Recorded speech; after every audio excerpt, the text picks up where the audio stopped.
सवरिया ले चल परली पार, सवरिया ले चल परली पार। हो जहाँ विराजे राधा रानी, जहाँ विराजे राधा रानी, अलबेली सरकार सवरिया कन्हैया, सवरिया ले चल परली पार, सवरिया ले चल परली, सवरिया ले चल परली पार, कन्हैया ले चल परली पार, सवरिया ले चल परली पार। बोलिए वृंदावन बिहारी लाल की जय हो। अब तो सुखदेवाचार्य वर्णन करते हुए बता रहे हैं राजन, क्वचिदनाशाय मनो दददः व्रजात प्रातः, समुत्थाय वयस्यः बतसपान, प्रबोधयञ्जनः शृङ्गरवेणचारुणा, विदर्गतो बतसपुरः सरोहरि। एक दिन क्या हुआ कि भगवान कृष्ण ने मन में विचार बना लिया, सब साथियों से कहा भैयाओ, हाँ शाम को ही कह दिया कि अपनी माताओं से कह देना कल जो है जल्दी हम जाएंगे, सो शाम को ही अपना अपना कलेवा बंधवा करके रख लेना। कल जो है वही वन में ही सब मिलकर के कलेवा करेंगे, ऐसा भाव बना लिया। प्रातःकाल उठे और उठ करके महाराज भगवान ने अपना श्रृंगी नाम का जो बाजा है उसका वादन कर दिया।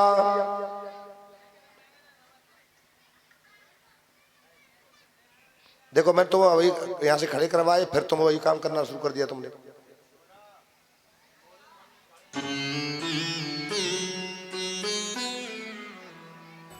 बोलिए गोविंद भगवान की जय हो। तो श्रृंगी बाजा बजाया। अब तो जैसे श्रृंगी बाजे की आवाज जो है कानों में पहुंची, सबने अपने अपने बछड़ों को खोल दिया और महाराज अपना अपना कलेवा लेकर के वन की ओर चल दिए। चले जा रहे हैं, जाकर के महाराज क्या हुआ कि रास्ते में जा रहे थे तो महाराज रास्ते में कंस के द्वारा भेजा गया अघासुर नाम का जो दैत्य है वह अजगर का रूप लेकर के आ गया और महाराज रास्ते में अपना मुंह फैला करके बैठ गया। देखने में ऐसा लग रहा है कोई गुफा है। बालक कहने लगे कन्हैया देखो तो ये कैसी गुफा सुंदर है। हाँ महाराज, एक बालक दूसरे से कह रहा है कि देखो आज तक हमने ऐसी गुफाएं ना देखी, इसकी बनावट तो देखो कितनी सुंदर है, चलो इसके अंदर प्रवेश करके देखते हैं। दूसरा बोला हाँ भैया ठीक कहते हो, चलो इसको तो निहार के आएंगे, इसको तो देखेंगे। तीसरा बोला सुनो कहीं ऐसा नहीं हो क्या कि जैसे बकासुर आया था ऐसे यहां पर कोई जो दैत्य आ गया हो, तब क्या होगा। तो महाराज बोले कि फिर हमें कोई चिंता नहीं, अगर दैत्य भी होगा तो उसकी भी हमें कोई चिंता नहीं है। जिस प्रकार से बकासुर की गोविंदाय नमो नमः हो गई, उसी प्रकार से इसकी भी जो है कन्हैया गोविंदाय नमो नमः कर देंगे। इस प्रकार से ताली बजाते हुए और बालक उसमें प्रवेश कर गए। महाराज सभी उसमें प्रवेश कर गए हैं, केवल भगवान कृष्ण बाहर रह गए। अब तो महाराज जी भगवान कृष्ण के आने की राह देख रहा है। महाराज भगवान ने देखा कि सभी के सब जो अंदर जा चुके हैं, तो मुझे भी जल्दी चलना चाहिए। तो महाराज भगवान कृष्ण भी अंदर प्रवेश कर गए। लेकिन जैसे ही प्रवेश किया वैसे ही अजगर ने अपना मुंह बंद कर लिया। अब तो देवता हाहाकार करने लगे, अब क्या होगा। उसी समय भगवान ने उसके मारने का उपाय सोच लिया और महाराज उसके गर्दन तक बढ़ गए। उसकी सांस अवरुद्ध हो गई, सांस इतनी भी जगह बाकी नहीं रही जिससे वह श्वास ले सके। और महाराज एकदम से अब तो वह व्याकुल हो गया, छटपटाने लगा है। और उसी समय महाराज उसके ब्रह्मरंध्र का भेदन करते हुए उसके प्राणों पखेरु उड़ गए। इस अघासुर की भी गोविंदाय नमो नमः हो गई। बोले कृष्णचंद्र भगवान की जय हो, बाल कृष्ण लाल की जय हो। अब महाराज उसके शरीर से जो दिव्य ज्योति निकली है वो आकाश मंडल में भगवान का इंतजार कर रही है। जब भगवान वत्स बालकों को अपनी अमृतमयी दृष्टि से जीवित करके उनके साथ बाहर निकले तब जाकर के वह ज्योति भगवान में समाहित हुई। अब तो लेकिन यह जो समाचार था अघासुर वाला, बालकों ने अपने घर जाकर के 1 वर्ष के बाद बताया। यहां पर राजा परीक्षित ने प्रश्न कर दिया, गुरुजी आप ये बताओ कि 1 वर्ष के बाद में यह समाचार क्यों बताया, इसका क्या कारण था। तब तो बता रहे हैं कि सुनो कि उन अघासुर की गोविंदाय नमो नमः करने के बाद में अब तुम्हारा सभी बालक भगवान कृष्ण ने बुला लिए हैं। अरे श्रीदामा, मनसुका, रहता पहता जो भी है साथी सब आ जाओ, आओ कलेवा अपना अपना खोल लो, चलो मिलकर के कलेवा करते हैं। सो महाराज बालकों ने गोलाकार बना लिया और सबने अपने अपने कलेवा खोले।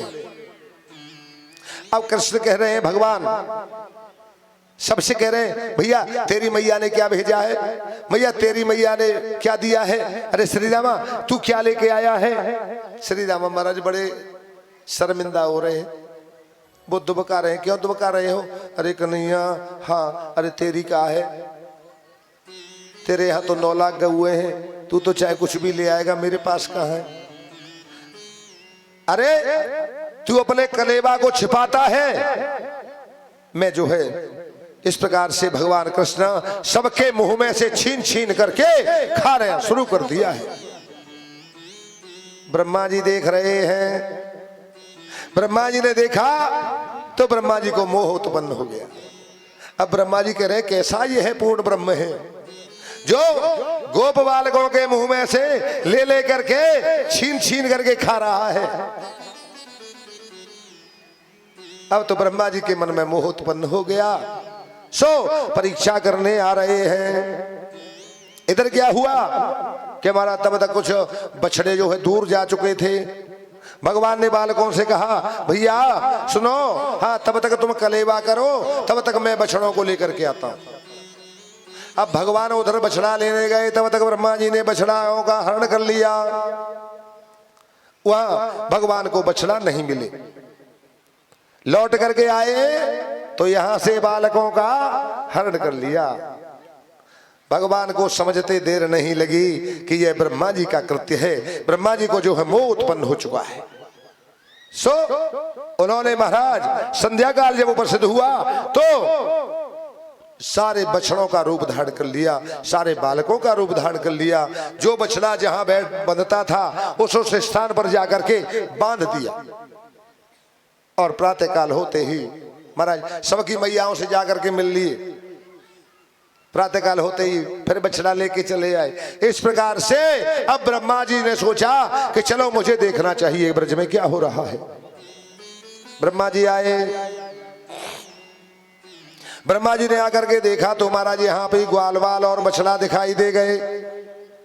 अब ब्रह्मा जी सोच रहे हैं अरे मैं तो ग्वाल वाल और बछड़ा वहां ऊपर छोड़ के आया हूं, वहां गए तो वहां भी ग्वाल वाल बछड़े हैं, यहां आए यहां भी ग्वाल वाल बछड़े हैं। महाराज नेत्र बंद हो गए। हाँ, अब तो ब्रह्मा जी ने भगवान नारायण का ध्यान किया, अनेकों प्रकार से क्षमा याचना की। हे प्रभु, हे दीन बंधु, हे दीननाथ, त्राहिमा हमारा रक्षा करो, रक्षा करो। श्री कृष्ण गोविंद हरि मुरारी, हे नाथ नारायण वासुदेव। श्री कृष्ण गोविंद हरे मुरारी, हे नाथ नारायण वासुदेवा। श्री कृष्ण गोविंद हरे मुरारी, हे नाथ नारायण वासुदेव। श्री कृष्ण गोविंद हरे मुरारी, हे नाथ नारायण वासुदेवा। हे नाथ नारायण वासुदेवा, हे लक्ष्मी नारायण वासुदेवा। हे नाथ नारायण वासुदेवा, हे लक्ष्मी नारायण वासुदेवा। हे नाथ नारायण वासुदेवा, हे लक्ष्मी नारायण वासुदेवा। हे नाथ नारायण वासुदेवा, हे लक्ष्मी नारायण वासुदेवा। कृष्ण गोविंद हरे मुरारी, हे नाथ नारायण वासुदेवा। श्री कृष्ण गोविंद हरे मुरारी, हे नाथ नारायण वासुदेवा। गोविंद मेरी ये प्रार्थना है, भूलूं नहीं नाम कभी तुम्हारा। गोविंद मेरी यही प्रार्थना, बोलिए। भूलूं नहीं नाम कभी तुम्हारा। गोविंद मेरी ये प्रार्थना है, भूलूं नहीं नाम कभी तुम्हारा। गोविंद मेरी यही प्रार्थना है, भूलूं नहीं नाम कभी तुम्हारा। निष्काम होके मैं दिन रात गाऊं, हे नाथ नारायण वासुदेव। श्री कृष्ण गोविंद हरे मुरारी, हे नाथ नारायण वासुदेवा। श्री कृष्ण गोविंद हरे मुरारी, हे नाथ नारायण वासुदेव। कृष्ण गोविंद हरे मुरारी, हे नाथ नारायण वासुदेवा। श्री कृष्ण गोविंद हरे मुरारी, हे नाथ नारायण वासुदेवा। हे नाथ नारायण वासुदेवा, हे नाथ नारायण वासुदेवा। महाराज ब्रह्मा जी कह रहे हैं, प्रभु मैं अपराधी हूं, आप कृपा करके अपने मन में ऐसी जो है प्रेरणा कर मेरा अपराध क्षमा कर दीजिए। एषः ब्रह्मा अनाथमयी नास्ते सती नाथवानः, भविता अन्यथा अनाथ एवं स्यात् इति विचार्यः एष ब्रह्मा अनुकंपयः। प्रभु मेरी और आपकी तुलना क्या हो? सात बित्ते शरीर वाला कहां तो महाराज में, और कहां आप जिनके रोम रोम में महाराज असंख्य ब्रह्मांड घूमते रहते हैं। हाँ? कितनी सुंदर बात कही है ब्रह्मा जी ने, सत्य है। ये जीव जो है अहंकार करता है, अरे भगवान में जीव में तो महाराज कितना अंतर है कि जिनके रोम रोम में असंख्य ब्रह्मांड घूमते हैं, जिनमें से महाराज एक ब्रह्मांड ये जिसमें हम तुम सब हैं, ऐसे करोड़ों ब्रह्मांड उनके रोम में घूमते। और महाराज उसमें भी फिर तीन लोकों में से एक मृत्यु लोक जिसमें हम रह रहे। महाराज जिसमें 7 दीप, नवखंड, इनमें से महाराज एक द्वीप जिसमें हम निवास करते हैं, जिसका नाम है जम्बू द्वीप। समझने की बात है। अब इनमें से भी नवखंड, जिनमें से एक खंड भरत खंड, भरत खंड में हम निवास करते हैं। अब महाराज उसमें भी अब हमारे भारत देश में कितने प्रदेश हैं, उनमें से एक प्रदेश उत्तर प्रदेश। उत्तर प्रदेश में भी महाराज बहुत सारे जिले हैं, उनमें से भी एक जिला आगरा। और महाराज आगरा में भी तहसीलें हैं, कितनी 7 हैं, उनमें भी एक तहसील फतेहाबाद। अब महाराज फतेहाबाद तहसील में भी बहुत सारे गांव हैं, उनमें से भी एक गांव डौकी, जिसमें हम रह रहे हैं, यहाँ पर कथा कर रहे हैं। डौकी भी बहुत बड़ा है और उसमें से भी ये स्थान जहाँ पर भागवत जी की कथा चल रही है। महाराज अब इतनी सारी भीड़ में फिर हम एक छोटे से बैठे हुए हैं। अब महाराज हम जो है समानता करना चाहें उस परमात्मा की, जिसमें रोम रोम में करोड़ों ब्रह्मांड घूम रहे हैं, तो महाराज यही बात तो ब्रह्मा जी कह रहे हैं। बोले गोविंद भगवान की जय हो। बहुत अंतर है। ब्रह्मा जी कह रहे हैं प्रभु, गर्भ में स्थित बालक के पैर फेंकने से क्या माता उसका अपराध माफ नहीं करती? महाराज मुझसे अपराध हो गया, क्षमा कर दीजिए। इस प्रकार से ब्रह्मा जी जो है क्षमा याचना करके चले गए हैं। तब वो बालक आए जो ब्रह्मा जी लेके गए थे, तब वो अपने अपने घरों में गए। जब तक 1 साल व्यतीत यहाँ का हो चुका था, तब महाराज उन्होंने जाकर के अपने अपने घरों में वो समाचार बताया अघासुर वाला। बोले गोविंद भगवान की जय हो। भक्त वत्सल भगवान की जय हो। अब तो महाराज आगे वर्णन करते हुए बता रहे हैं कि विलोक्य दूषिताम कृष्ण कृष्ण कृष्णा हिना विभो तस्या विशुद्धम विक्षन्न सर्पम तमोदवासयत। अब तो एक दिन क्या हुआ कि भगवान ने जो है यमुना का जल दूषित देखा, क्योंकि यहां पर काली नाम का नाग आकर के निवास करता था। सो भगवान ने उसको भी जो है पवित्र करने का विचार कर लिया, शुद्ध करने का विचार कर लिया। महाराज भगवान यहां पर जो है महाराज परीक्षित पूछ रहे हैं कि महाराज आप ये बता दीजिए कि भगवान ने सर्प को जल के अंदर से कैसे पकड़ा? वह वहां बहुत युगों से क्यों रहता था? तो सुखदेवाचार्य कह रहे राजन सुनो, यमुना का जल जो है यमुना के दक्षिण भाग में 1 योजन प्रमाण वाला अगाध जल से भरा हुआ गर्त था, जिसमें काली नाग जो है सपरिवार रहता था। यमुना के प्रभाव से उसका स्पर्श नहीं होता था। हरिवंश पुराण में कथा आती है, तो यहाँ ऐसा ही समझना चाहिए, अन्यथा महाराज यमुना का जल तो मथुरावासी भी पीते थे।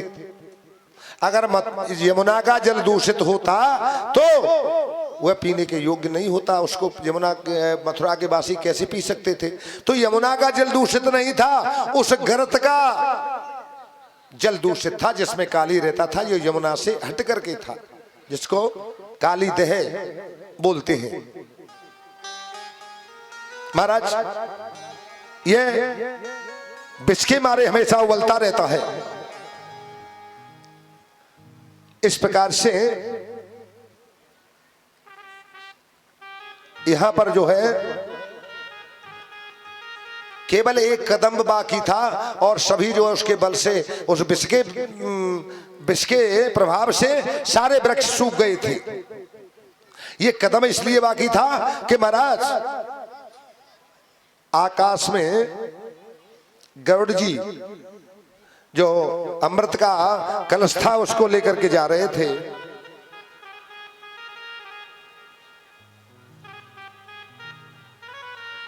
थे। तो उसमें से कुछ बूंदें टपक गई थी। बोलिए गोविंद भगवान की जय हो, भक्तवत्सल भगवान की जय हो, शंकर भगवान की जय हो। तो महाराज जो अमृत की जो बूंद टपकी थी वो कदम पर जाकर के पड़ गई थी, इसलिए उसके ऊपर कोई प्रभाव नहीं होता था। बोलिए वृंदावन बिहारी लाल की जय हो। अब तो महाराज भगवान ने इसे शुद्ध करने का विचार कर लिया, साथियों को बुला लिया, साथियों से कहा भैया चलो आज तो कंदुक खेलेंगे। सो कंदुक खेलने के विचार से अब तो महाराज देह के किनारे आ गए और कौन सा खेल खेला जो आजकल बहुत प्रचलित है। हाँ, गेंद और बल्ला वाला खेल खेला। आजकल महाराज बहुत प्रचलित है ये खेल। श्री दामा ने गेंद लेकर के फेंकी, कन्हैया ने टोल लगा दिया जो सीधा जाकर के देह में चली गई है। अब तो श्री दामा जो है एकदम से कहने लगे कन्हैया कन्हैया मेरी गेंद दे दो। कन्हैया कहने लगे श्री दामा मैं तुम्हें गेंद कहां से दे दूं, गेंद तो देह में चली गई।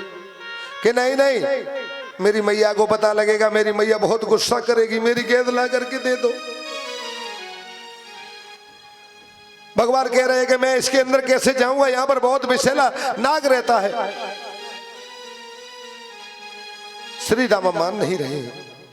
भगवान ने एकदम से फेंट कस ली। वह कदम था, उस कदम पर जाकर चढ़ गए और सबके देखते ही देखते भगवान ने छलांग लगा दी। जाकर के महाराज काली देह में कूद पड़ी। अब तो सब देख रहे हैं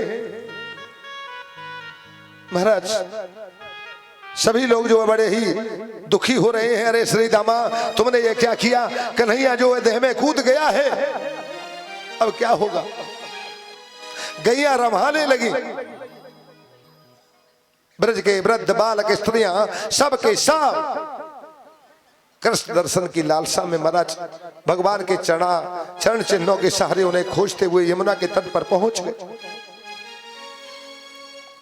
महाराज अब तो सभी करुण क्रंदन कर रहे हैं। जाकर के भगवान ने उस काली को जाकर के ललकारा है। महाराज भगवान को देखते ही अब तो वह एकदम से काली दौड़ा और काली ने जाकर के भगवान को अपनी कुंडली में ले लिया। कुंडली में जैसे ही ले लिया है तो अब तो भगवान ने अपना शरीर बढ़ाना प्रारंभ कर दिया। तो उसे ऐसा लगा कि मेरा शरीर फटने ही वाला है, तुम्हारा ढीली हो गई कुंडली। तब तो भगवान ने एकदम से चक्कर लगाते लगाते और महाराज भगवान इधर उधर चक्कर लगा रहे हैं, काली भी चक्कर लगा रहा है। जब वो थक गया तो भगवान उसके फण दबा करके उसके ऊपर चढ़ गए। चढ़ करके महाराज उसके फणों पर नृत्य करना आरंभ कर दिया। यह देख करके सिद्ध विद्याधर सभी महाराज गान कर रहे हैं। भगवान के तीव्र चरणों के प्रहार से काली का जो सारा शरीर है विक्षिप्त जर्जर तो हो गया, फट फट गए हैं, मुख और नाक से रक्त उगलने लगा है। अब तो मरणासन्न हो गया। तब तो उसने भगवान की शरण ली। उसी समय नाग पत्नियां भी आ गई हैं महाराज। नाग पत्नियों ने भी आकर के भगवान का स्तवन किया। 10 श्लोकों से भगवान का स्तवन किया है यहाँ पर। अब तो कह रहे हैं नाग पत्नियां अपने पति के अपराध की क्षमा याचना करते हुए मुक्त करने की प्रार्थना कर रही हैं। पत्नी नाग पत्नी है, वो क्या कह रही हैं? न्यान्यो हि दंड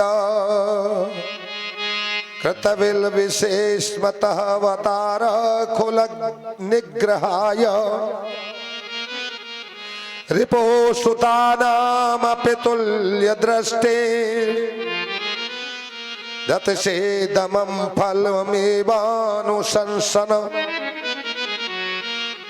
हे प्रभु, आपने इस पर जो दंड का विधान किया है वह दंड नहीं है, आपका अनुग्रह है महाराज। कारण जिन पापों से ऐसे सर्पयोनि हुई थी उन पापों का इस दंड से नाश तुमने कर दिया। अब तो ये मोक्ष का अधिकारी बन गया है, इसके भाग्य की हम कहां तक बड़ाई करें। महाराज, इसने पूर्व जन्म में ऐसी कौन सी तपस्या अथवा धर्म किया था, अनुष्ठान किया था, जिससे आपके इसके सिर पर आपका चरण पड़ गया। महाराज, जिस रज के लिए जन्म जन्म तक योगी जो है तरसते रहते हैं, इस प्रकार से प्रभु हम आपकी सभी प्रजा हैं। महाराज, हमारी रक्षा करो, आप हमारे स्वामी हैं और हमारा अपराध जो भी है उसे क्षमा कर दीजिए। इस प्रकार से महाराज नाग पत्नियों ने प्रणाम किया। तब तो काली भी भगवान से हाथ जोड़ के बोला कि प्रभु, हम तो जन्म से ही तामसी और क्रूर स्वभाव वाले हैं, क्या करें, आपकी माया से मोहित हो गए। महाराज, हमें अपना स्वभाव है वो छोड़ा नहीं जाता। आप तो संसार के ईश्वर हैं, सर्वसमर्थ हैं, अब आपकी इच्छा हो तो छोड़ दो। और महाराज दंड देना चाहते हो सो दंड हम स्वीकार करने के लिए तैयार हैं। इस प्रकार से अब विलंब मत करो, कारण नदी मनुष्य पशु और पक्षियों से सेवित है। तुम ऐसा करो, भगवान कह रहे हैं अब यहां से तुम चले जाओ, तुम्हारा यही दंड है। जिसके भय से तुम रमणक द्वीप छोड़ करके यहां पर आए हो, वह गरुड़ अभाव तुम्हारे ऊपर कोई प्रहार नहीं करेगा, क्योंकि मेरे चरण चिन्ह की मोहर लग चुकी है। इस प्रकार से महाराज वह काली अपनी नाग पत्नियों के सहित वहां से जो है रमणक द्वीप की ओर चला गया। बोले वृंदावन बिहारी लाल की जय हो, भक्त वत्सल भगवान की जय हो। देखिए, आपने जो है ये काली निग्रह की कथा सुनी, इसका भाव और समझ लेते हैं। उसके बाद में आपकी समक्ष बहुत सुंदर ही गोवर्धन लीला होने वाली है। उससे पहले महाराज चीरहरण लीला में सुंदर झांकी के दर्शन होंगे। आप जो है सावधान होकर के बैठे रहें, कोई खड़े होने की कृपा करें नहीं। देखो, ये काली नाग का जो फन है, वह काली नाग का तो फन तो महाराज मर्यादित है, उसके हजारों, उसके तो महाराज एक फन था, लेकिन आज तो एक एक हजार फन लिए घूम रहे हैं। देखो, हमारे जो संकल्प और विकल्प हैं, एक विचार आता है दूसरा चला जाता है, ये क्या है? ये फण ही है। तो भगवान से प्रार्थना करो कि मेरे मन के काली नाग की गोविंदाय नमो नमः कर दो, जो मेरे अंदर बैठा हुआ है, और मेरे सिर पर अपना पैर पधार दो। महाराज, काली नाग के मुख में ही विष था, लेकिन महाराज हमारी तो प्रत्येक इंद्रिय में विष ही भरा हुआ है।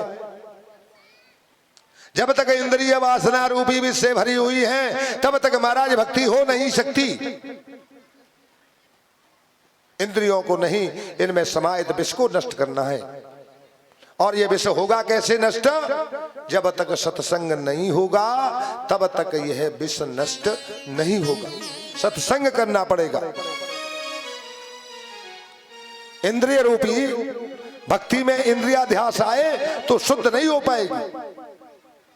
भोर और भक्ति आपस में शत्रु है। महाराज केवल इंद्रियों से नहीं, मन से भी विषयों का त्याग करना है, तभी भक्ति हो पाएगी।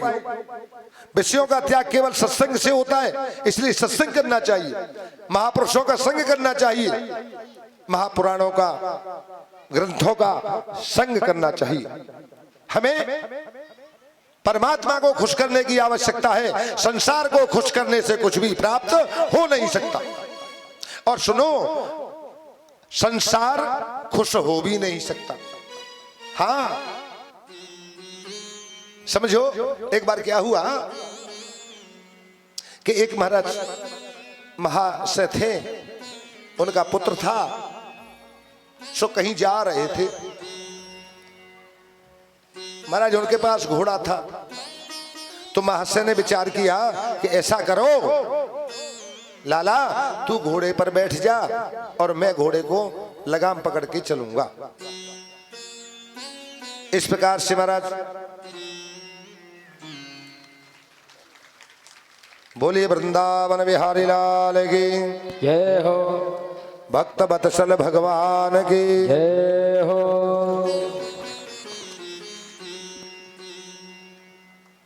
तो अब तो महाराज उस बालक को घोड़े पर बिठा लिया। पिताजी ने महाराज लगाम पकड़ ली और लगाम पकड़ करके चलने लगे। किसी गांव में जाकर के प्रवेश किया, तो उस गांव में प्रवेश किया, दे दो, किसी गांव में प्रवेश किया तो उस गांव में लोग बैठे थे। तो उन्होंने देखा तो लोग क्या कह रहे हैं कि सुनो, हाँ महाराज अब तो बहुत जमाना बदल गया है, देखो तो सही, जवान है वो जो जवान तो घोड़े पर बैठा है और बेचारे बूढ़े को पैदल चला रहा है। अब तो महाराज गांव से बाहर आए, पिताजी बोले बेटा, हाँ, बालक ने कहा पिताजी ऐसा करो, सब लोग बुरा करते हैं, कह रहे हैं, इसलिए तुम घोड़े पर बैठ जाओ और मैं घोड़ा लेकर के चलूंगा। अब महाराज वो बालक लगाम को पकड़ के चलने लगा, पिताजी को बिठा लिया।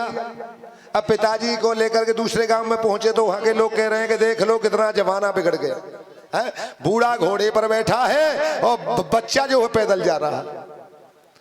अब सोचा कि अब क्या करें, सोचा कि चलो अब ऐसा करते, दोनों जो है घोड़े पर बैठते हैं। अब दोनों घोड़े पर बैठे, तीसरे गांव में गए तो वहां के लोग कह रहे हैं कि देखो तो कितना निर्दयी जमाना आ गया, अब तो जो है बिल्कुल ही दया तो रही ही नहीं। अरे घोड़ा के भी तो जी है, देखो दोनों लदे हुए जा रहे हैं। अब उन्होंने कहा कि अब क्या करें, कि चलो ऐसा करते हैं कि दोनों पैदल चलते हैं। अब महाराज दोनों पैदल चलने लगे। चौथे गांव में पहुंचे तो वहां के लोग कह रहे देखो पागल जा रहे हैं, घोड़ा होते हुए और पैदल जा रहे हैं। तो अब बेचारे कह रहे हैं कि भैया कुछ भी हो, संसार को खुश करना बहुत मुश्किल है, क्योंकि कोई न कोई कुछ न कुछ तो कह ही देगा। इसीलिए हमारा परम कर्तव्य बनता है कि हमें तो गोविंद को खुश करना है।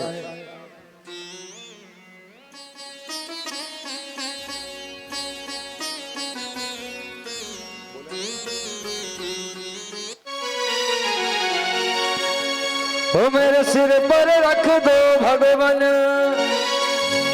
अपने ये दोनों हाथ, हर देना हो तो दीजिए जन्म जन्म का साथ, देना हो तो दीजिए जन्म जन्म का साथ। मेरे सिर पर रख दो भगवान, मेरे सिर पर रख दो भगवान अपने ये दोनों हाथ, देना हो तो दीजिए जन्म जन्म का साथ, देना हो तो दीजिए जन्म जन्म का साथ। तेरा एहसान होगा, बड़ा उपकार होगा, तेरा एहसान होगा, बड़ा उपकार होगा।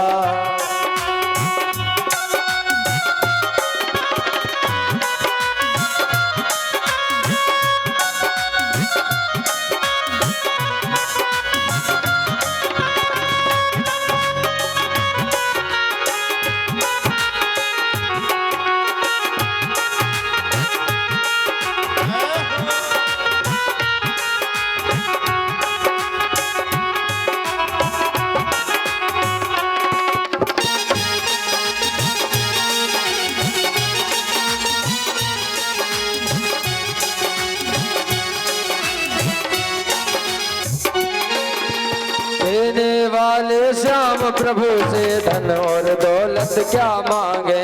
देने वाले श्याम प्रभु से धन और दौलत क्या मांगे। वो धन और दौलत क्या मांगे, हम नाम और इज्जत क्या मांगे। धन और दौलत क्या मांगे, हम नाम और इज्जत क्या मांगे। मेरे जीवन में अब कर दे, जीवन में अब कर दे तू कृपा की बरसात। देना हो तो दीजिए जन्म जन्म का साथ।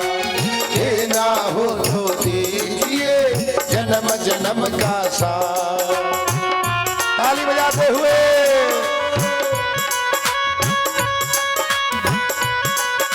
गोविंद की भक्ति में मगन हो जाओ।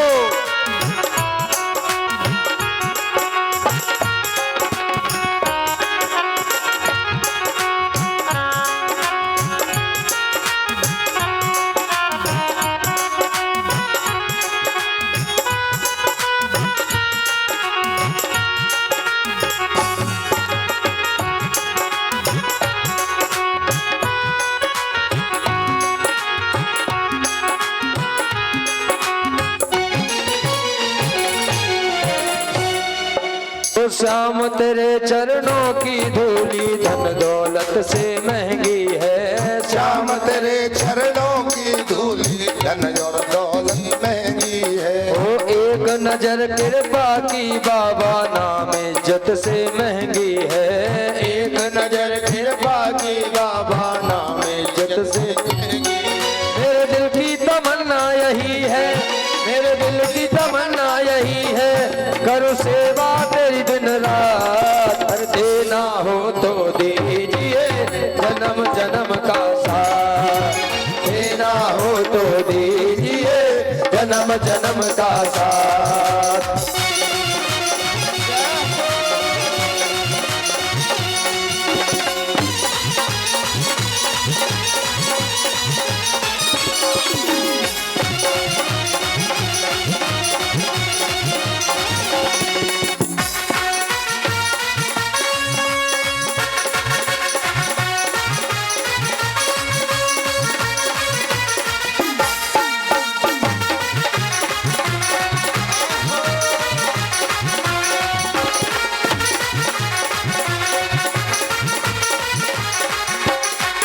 वो झुलस रहे हैं गम की धूप में, प्यार की छैया कर दे तू।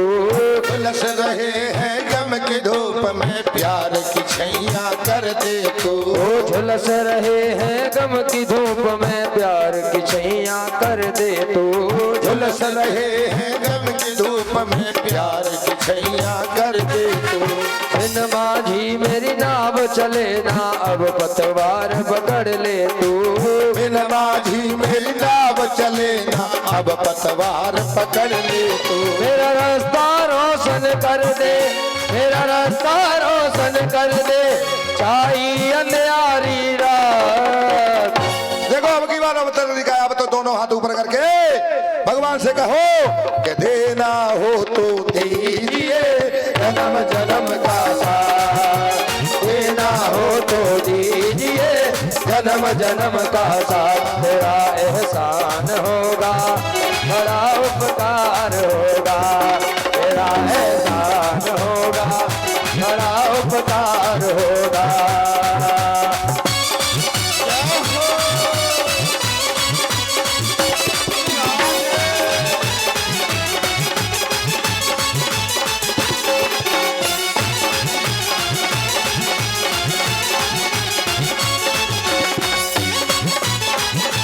और देखिए सभी बड़े भाव से जिन जिन हाजिर लगाई वो भी हाजिर लगाएंगे और कहेंगे क्या हो। मस्ती की मस्ती में मस्ताने हो गए, मस्ती की मस्ती में मस्ताने हो गए। शाम तेरे नाम के दीवाने हो गए, शाम तेरे नाम के दीवाने हो गए। मस्ती की मस्ती में मस्ताने हो गए, मस्ती की मस्ती में मस्ताने हो गए। ओ शाम तेरे नाम के दीवाने हो गए, शाम तेरे नाम के दीवाने हो गए।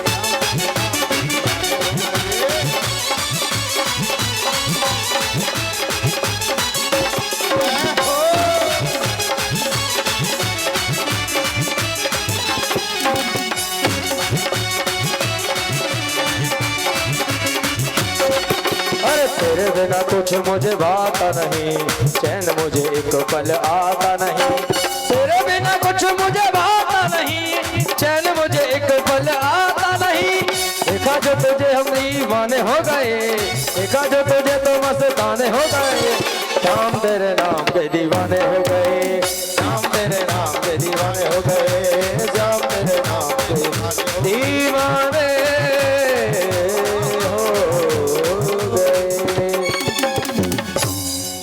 बोली वृंदावन बिहारी लाल की जय हो। अब तो सावधान होकर के बैठ जाइए। सुखदेवाचार्य कह रहे हैं, राजन हेमंते प्रथमे मासे नंद ब्रज कुमारिका चेरोरहविष्यं भुञ्जाना कात्यायन्य रचनम व्रतम। अब तो महाराज हेमंत ऋतु के प्रथम मास मार्गशीर्ष में, जिसे कहते हैं अगहन का महीना, तो मार्गशीर्ष में नंद गोकुल की कन्याओं ने हविष्यान्न भोजन करके और महाराज कात्यायनी देवी के पूजन का नियम आरंभ कर दिया।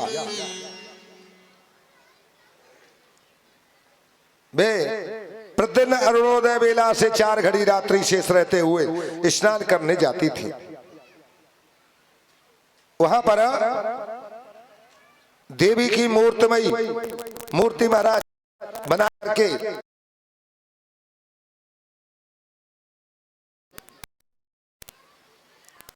और साथ ही भगवान से प्रार्थना करती, भगवान को अपना पति बनाने का संकल्प करके इस मंत्र का जाप करती कि कात्यायनी महामाये महायोगी न्यधीश्वरी नंद गोप सुतम देवी पतिम में कुरुते नमः। तो महाराज ये जो मंत्र मैंने बोला है, इस मंत्र का कम से कम सहस्त्र असक्तावस्था में 1 माला अथवा यथाशक्ति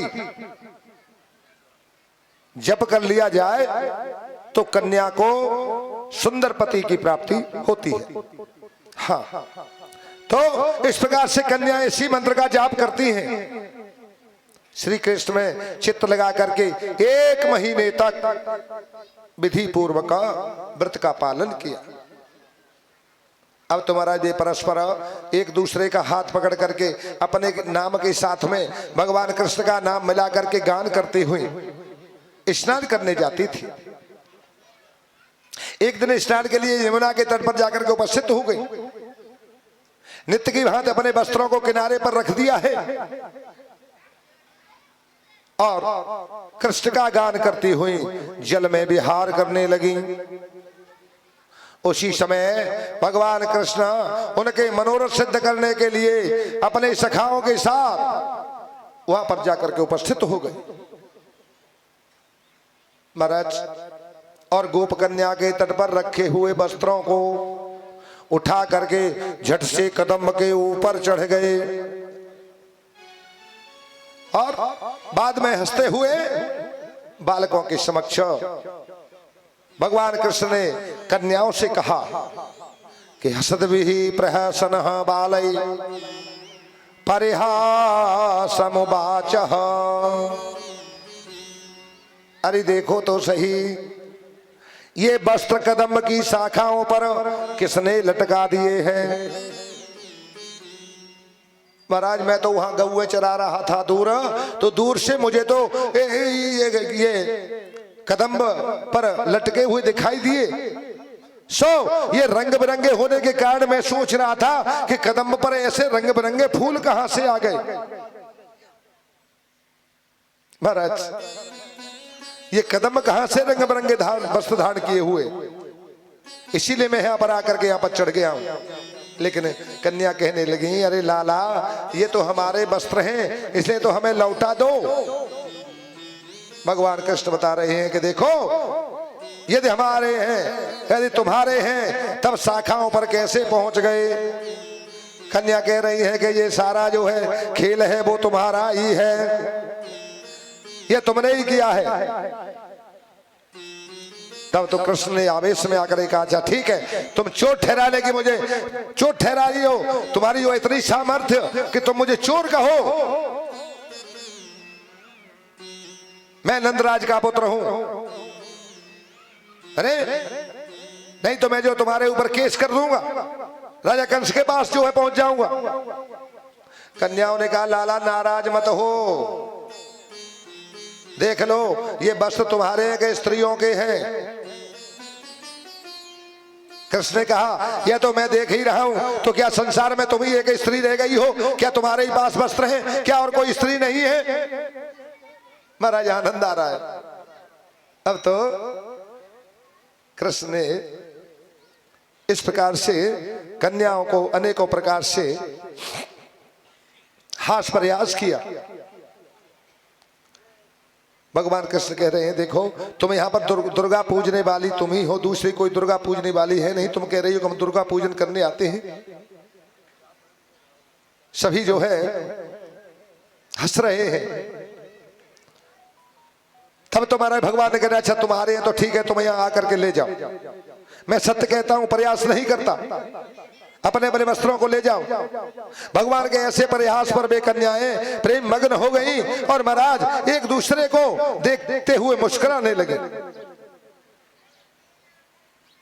कंठस्थ जो जल है वहां उसमें खड़ी है और बोली, आखंठ मगना सीतो दे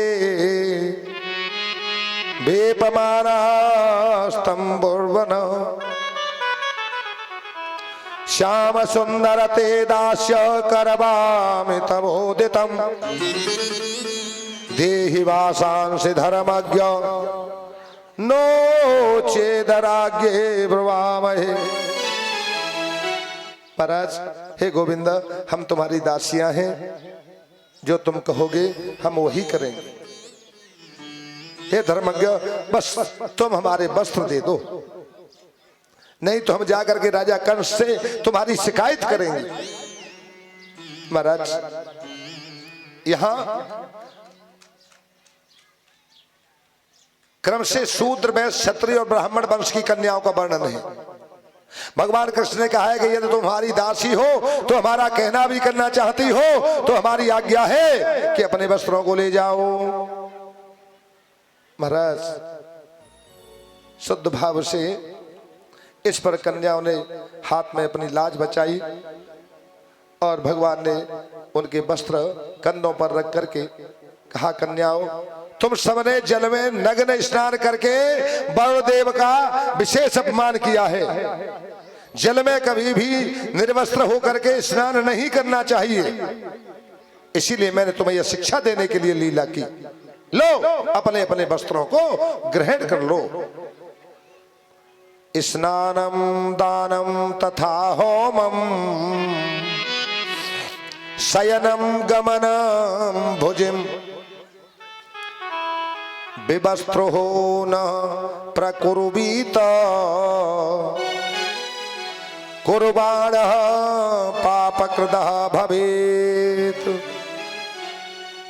देखो स्मृतियों में महाराज नग्न स्नान करना निषिद्ध बताया गया है। कन्याओं ने भगवान की आज्ञा मान करके वैसा ही किया और भगवान ने भी महाराजों ने उनके वस्त्र दे दी। इसके बाद भी कन्याएं भगवान के चरण स्पर्श की कामना करते हुए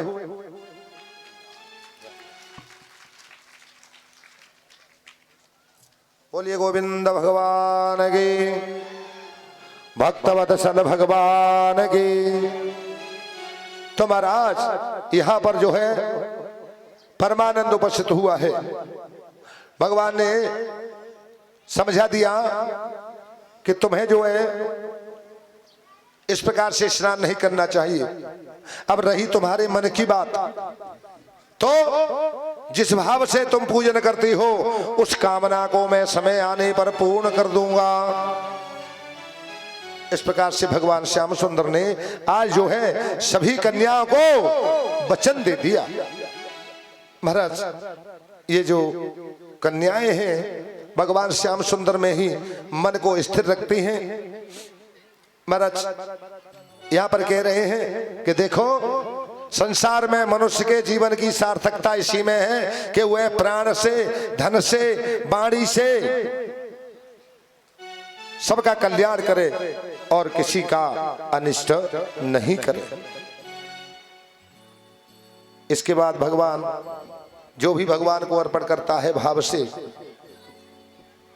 पत्र पुष्प फल की समृद्धि से झुके हुए वृक्षों के मध्य से निकलकर यमुना तट पर गए और गौओं को शीतल मधुर जल पिला करके स्वयं भगवान ने सबके साथ जल का पान किया।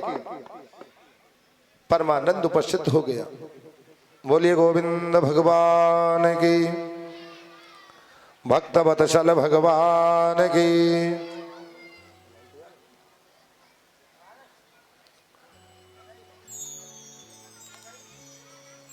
मेरो राधा रमण गिरधारी। आज तो राधा कृष्ण की झांकी जो है सामने आने वाली है। मेरो राधा रमण गिरधारी, गिरधारी श्याम बनवारी। मेरो राधा रमण गिरधारी, गिरधारी श्याम बनवारी, गिरधारी श्याम बनवारी, गिरधारी श्याम बनवारी।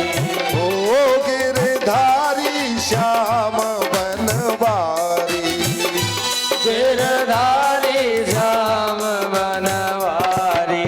ओ मेरो राधा रमण गिरधारी, गिरधारी श्याम बनवारी।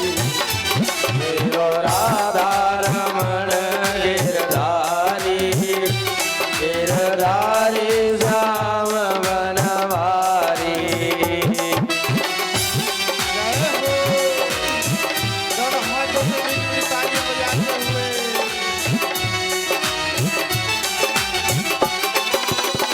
ओ यशोदा के प्यारे सांवरिया, यशोदा के प्यारे सांवरिया, यशोदा के प्यारे सांवरिया, यशोदा के प्यारे सांवरिया। ओ मोहे ले चल अपनी नागरिया, मोहे ले चल अपनी नागरिया। मैं तो देख देख जगहारी, मैं तो देख देख जगहारी। गिरधारी श्याम बनवारी, मेरो राधा रमण गिरधारी, गिरधारी श्याम बनवारी।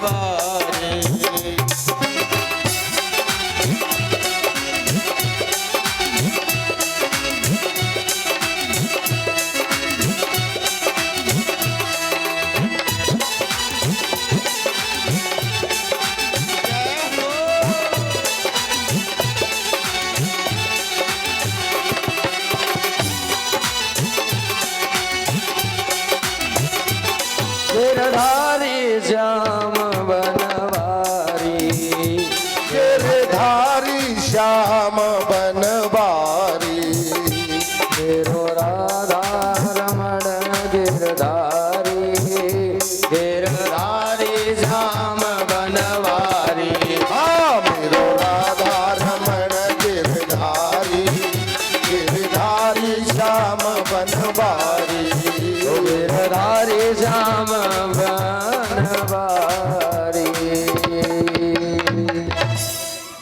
बोलिए वृंदावन बिहारी लाल की जय हो।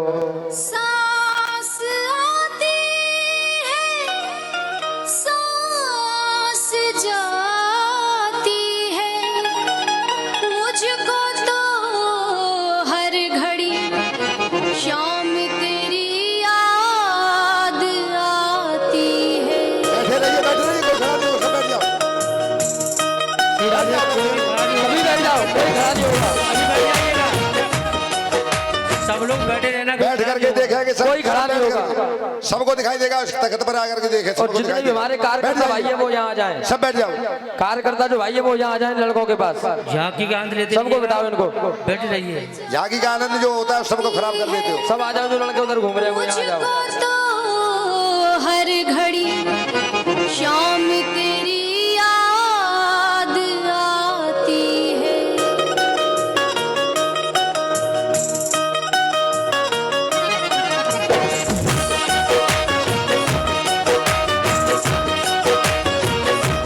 जाने क्या रंग चढ़ा तेरा मेरे तन मन पे है। जाने क्या रंग चढ़ा तेरा मेरे तन मन पे। मैं फिरूं शाम तेरे नाम की जोगन बन के।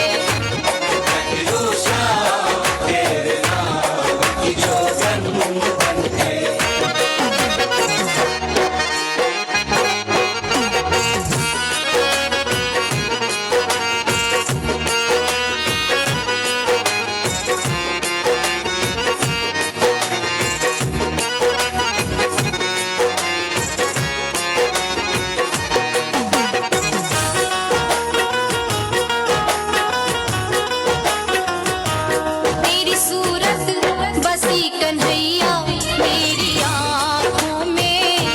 तू ही दिल में समाया, तू ही मेरी सांसों में। तेरी सूरत बसी कन्हैया मेरी